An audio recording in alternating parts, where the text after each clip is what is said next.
মটরশুঁটি দিয়ে রান্না করা খুবই মজাদার একটি খাবার এটা। কেউ কখনো মটরশুঁটি দিয়ে এভাবে রান্না করে খেয়েছেন কিনা অবশ্যই কমেন্ট করে জানাবেন। আসসালামু আলাইকুম, আশা করি সবাই ভালো আছেন। আলহামদুলিল্লাহ, আপনাদের দোয়া এবং আল্লাহর রহমতে আমিও অনেকটা ভালো আছি।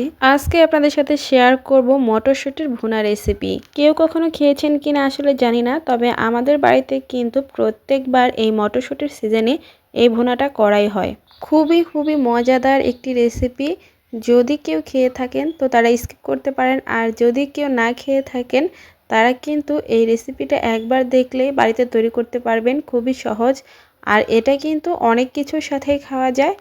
তো এখানে হচ্ছে আমি কিছু পরিমাণ মটরশুঁটি নিয়েছি, আর এই মটরশুঁটিগুলো এখন আমি হাত দিয়ে ফাটিয়ে ভেতরে যে মটরশুঁটি সেটা কিন্তু নিচ্ছি। তো এটা কিন্তু একবার দেখলেই পারবেন, আর অনেকে তো পারেনি। এটা কিন্তু এমনিতেও সিদ্ধ করে খেতে খুবই ভালো লাগে।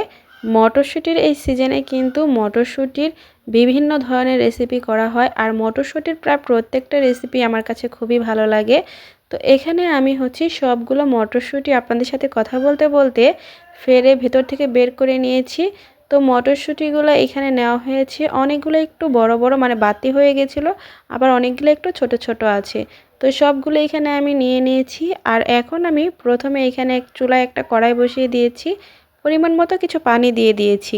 আর বেছে নেওয়ার পরে এই মটরশুঁটিগুলো আমি খুব ভালোভাবে পানি দিয়ে ধুয়ে নিয়েছিলাম। তো এখন হচ্ছে আমি সেই মটরশুঁটিগুলো সবগুলোই এই পানির মধ্যে দিয়ে দিচ্ছি। আর এখানে অ্যাড করে দেব সামান্য পরিমাণে লবণ। লবণটা দিয়ে সিদ্ধ করলে কিন্তু লবণটা ভেতরে ঢুকবে আর খেতে অনেকটা ভালো লাগবে।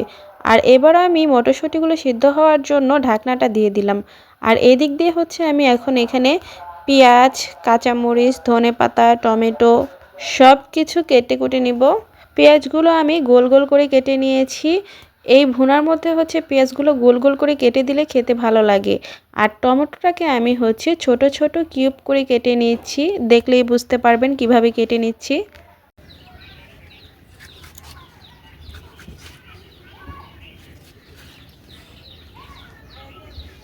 লুডুস রান্না করার ক্ষেত্রে আমরা যেভাবে কাটি ঠিক সেভাবেই কিন্তু কেটে নিয়েছি। আর এবার হচ্ছে আমি ধনেপাতাগুলো ঝুরি করে কেটে নিচ্ছি।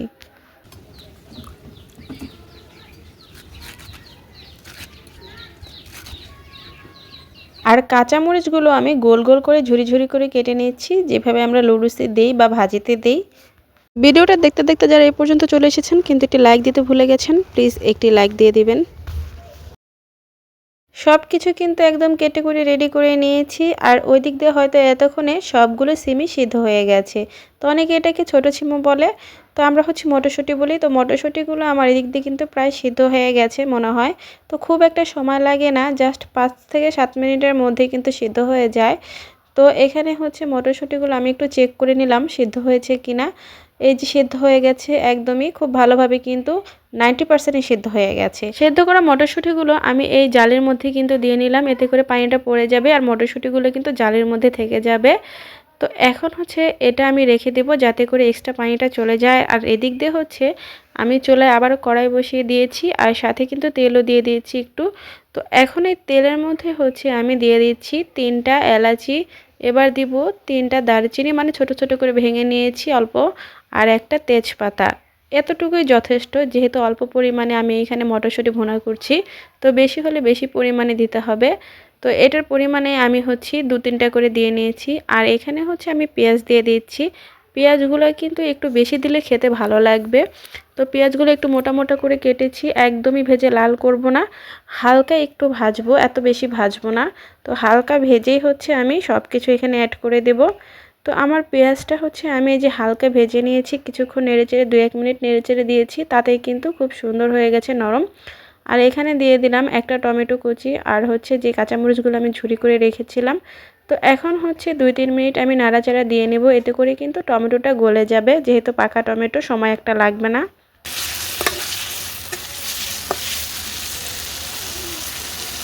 টমেটোটা কিন্তু আমার হয়ে গেছে। এখন আমি এতে দিয়ে দিলাম অল্প পরিমাণে আদা, রসুন, জিরা একসাথে ব্লেন্ড করা ছিল।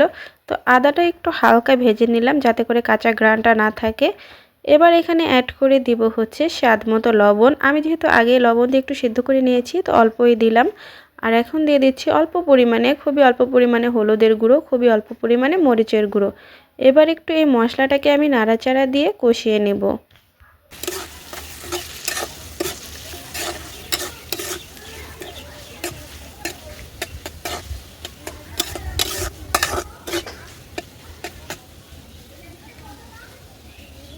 মশলাটা কিন্তু আমি একটু ভাজা ভাজা করে নিয়েছি তেলের মধ্যেই। আর যে মটরশুঁটিগুলো আমি জালের মধ্যে রেখে দিয়েছিলাম পানিটা ঝরার জন্য, সেই মটরশুঁটিগুলো কিন্তু আমি এই মশলার মধ্যে দিয়ে দিচ্ছি। আর আগেই কিন্তু মটরশুঁটিগুলো আমার 90% সিদ্ধ হয়ে গিয়েছিল। তো এখন হচ্ছে মশলার সাথে আমি 2-1 মিনিট ভালোভাবে নেড়েচেড়ে খুবই অল্প পরিমাণে, মানে সামান্য একটু পানি দিব। এখানে কিন্তু পানি না দিলেও হতো, তবু আমি হালকা পরিমাণে একটু পানি দিব। তো এখন হচ্ছে আমি দেখেন খুবই সামান্য পরিমাণে একটু পানি দিয়ে নিলাম। তো এবার হচ্ছে আমি একটু ঢাকনাটা দিয়ে 5 মিনিট মতো রেখে দিব, একদমই অল্প জালে। এখন জাল দেওয়ার কোনো প্রয়োজনই নাই বেশি।